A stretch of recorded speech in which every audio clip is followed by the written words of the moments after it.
Surat civil hospital અને stem સેલને જોડતો નવનિર્મિત રસ્તો બેસી જતા ડોક્ટરોમાં ચર્ચાનો વિષય બન્યો છે કે માત્ર 30 દિવસમાં જ બેસી ગયેલા રસ્તાઓ પરના બ્લોક પણ ઉખાડી ગયા હોવાનું સામે આવ્યું છે।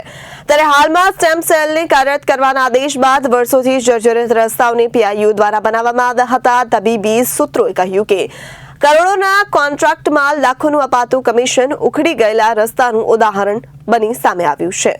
સુરત સિવિલ હોસ્પિટલ અને સ્ટેમ સેલને જોડતો નવનિર્મિત રસ્તો બેસી જતા ડોક્ટરમાં ચર્ચાનો વિષય બન્યો છે।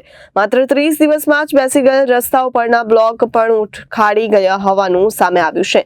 ત્યારે હાલમાં સ્ટેમ સેલને કાર્યરત કરવાના આદેશ બાદ વર્ષોથી જર્જરિત રસ્તાઓને પીઆઈયુ દ્વારા બનાવવામાં આવ્યા હતા।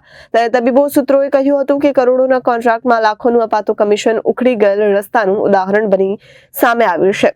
ત્યારે તબીબોએ જણાવ્યું હતું કે સિવિલ હોસ્પિટલ કેમ્પસમાં માંડ રસ્તા બન્યા હતા જે પણ ગણતરીના દિવસોમાં જ ઉખડી રહ્યા છે।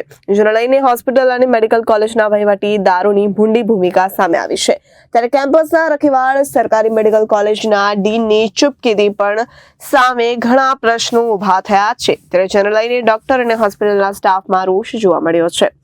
વધુમાં જણાવ્યું હતું કે હાલ હોસ્પિટલની જર્જરિત જૂની બિલ્ડિંગમાં ખાલી કરાવી તમામ વિભાગની સ્ટેમ સેલમાં શિફ્ટિંગ કરવાની કામગીરી ચાલી રહી છે। દરમિયાન હોસ્પિટલ કેમ્પસના નવનિર્મિત રસ્તા પરથી ટ્રેક પસાર થતા રોડ બેસી ગયા હોવાની બાદ નબળી કામગીરીની પોલ ખુલ્લી પડી છે।